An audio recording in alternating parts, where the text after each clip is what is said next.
안녕하세요. 밥비 중지문 입문 4 과학철학의 설명이론에 대해 발표할 2081구 조성민입니다. 저는 여러분이 지문을 읽어보고 문제를 풀어봤다고 생각하고 지문에서 핵심만 골라서 설명하도록 하겠습니다. 먼저 지문을 보기 전에 문제를 먼저 읽어보면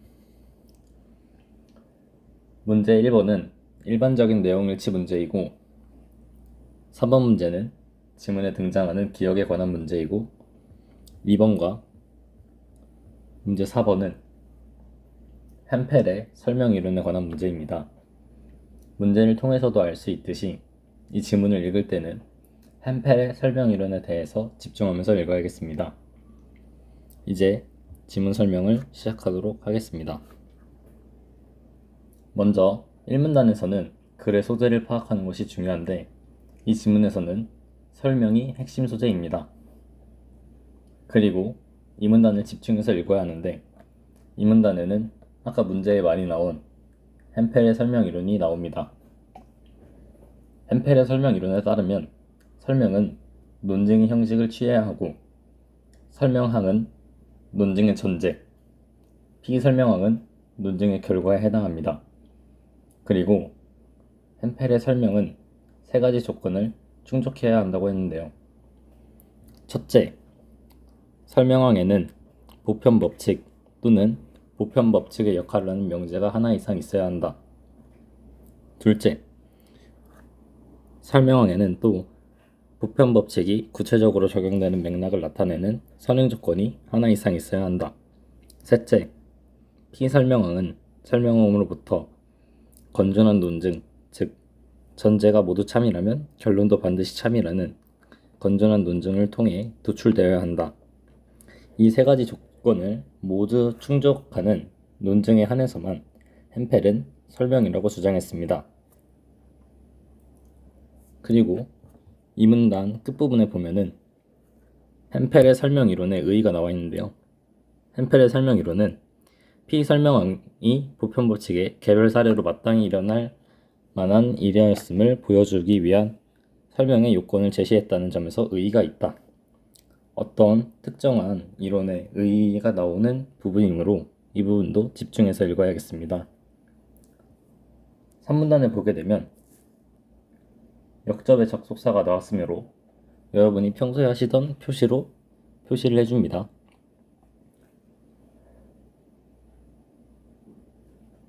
햄펠의 설명이론은 설명을 논증으로만 국한했기 때문에 상식적인 판단과 불일치하는 경우가 있다는 문제점이 제시됩니다. 3문단은 이 정도만 보도록 하고 4문단으로 넘어가면 셀먼의 설명에 대한 견해가 나오는데요. 셀먼은 피설명항을 결과로 보고 이를 일으키는 원인을 밝혀내는 것을 설명이라고 주장했습니다. 셀먼의 견해는 햄펠의 설명이론의 문제점을 보완하지만 원인과 결과 사이의 관계가 분명하지 않다는 새로운 문제가 생깁니다.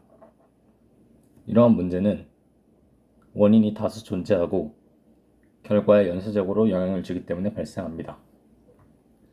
자, 그럼 마지막으로 현대 철학에도 철학적 탐구를 통해 새로운 설명 이론을 제시하기 위한 고민을 계속하고 있다고 합니다. 지문 설명을 이 정도만 하고 이제 문제를 풀어보도록 하겠습니다. 먼저 1번 문제의 경우 정답률이 무려 95%나 되는 쉬운 문제였는데요. 셀먼의 설명 이론이 현대 과학의 성과를 받아들였다는 내용은 지문에 존재하지 않으므로 답은 5번입니다. 이어서 2번 문제는 정답률이 60%밖에 되지 않는데요.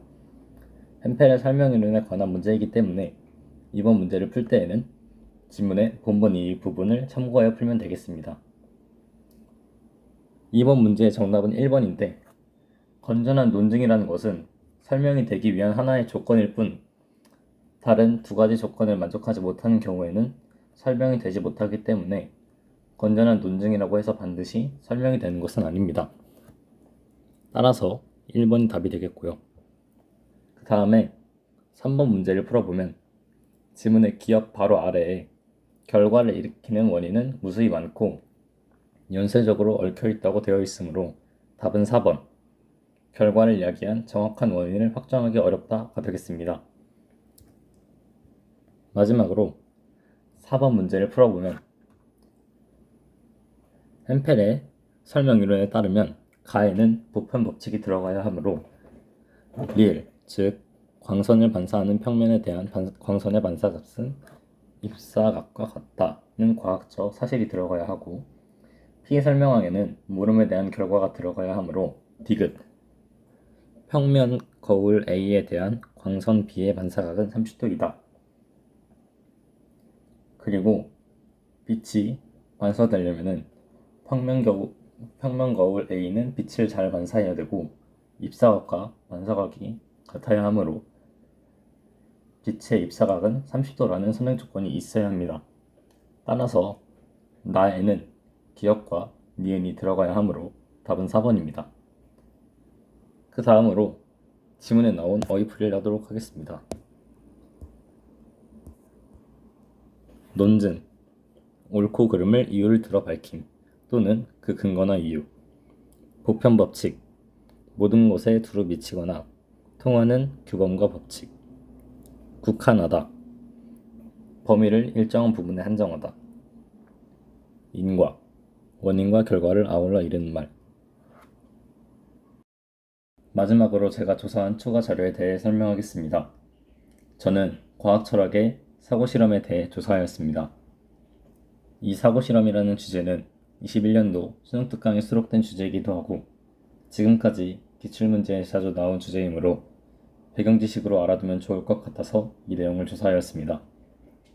먼저 사고실험이란 머릿속에서 생각으로 진행하는 실험으로 우리가 일상생활에서 흔히 가정한다고 하는 것 역시 사고실험의 일종으로 볼 수 있습니다. 현실에서 실행 불가능하거나 추상적인 개념에 대한 의문을 해결하기 위해서 주로 사고실험이 많이 사용되는데요. 가장 유명한 사고실험은 갈릴레이의 사고실험, 데카르트의 악마 사고실험, 슈레딩거의 고양이 사고실험이 있습니다. 갈릴레이의 사고실험은 물리학 우원 교과서에도 수록되어 있으므로 여러분이 잘 아실 텐데요.